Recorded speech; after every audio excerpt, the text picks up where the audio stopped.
আজকের এই media briefing এ আসন্ন পবিত্র ঈদ উল আজহা উপলক্ষে সীমান্ত নিরাপত্তা ব্যবস্থা, গবাদি পশু ও চামড়া চোরাচালান প্রতিরোধে বিজিবি কর্তৃক গৃহীত কার্যক্রম, সীমান্ত দিয়ে পুশিন প্রতিরোধ, ঈদের জামাতের নিরাপত্তা বিধান ও সার্বিক আইন শৃঙ্খলা রক্ষার্থে আমাদের প্রস্তুতি সম্পর্কে আপনাদেরকে অবহিত করব।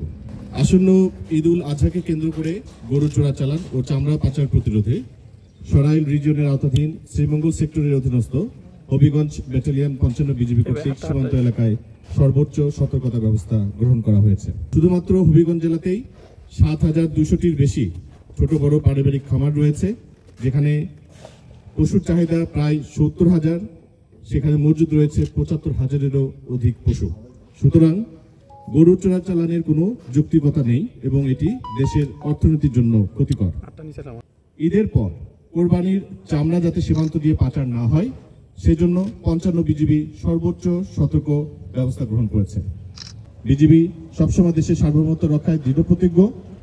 পবিত্র ঈদ উল আজহা উপলক্ষে সীমান্তে সর্বোচ্চ নিরাপত্তা ব্যবস্থা জোরদার করে বিজিবি সদস্যরা তাদের দায়িত্ব পালন করে যাচ্ছে এবং যাবে। এই পর্যন্ত জানুয়ারি মাস থেকে এই পর্যন্ত আমাদের মামলা হয়েছে প্রায় ৩৫৯টি, শুধু আমাদের ব্যাটালিয়নের কথা বলছি, এবং আমরা আসামি সহ গ্রেপ্তার করেছি 10 জন।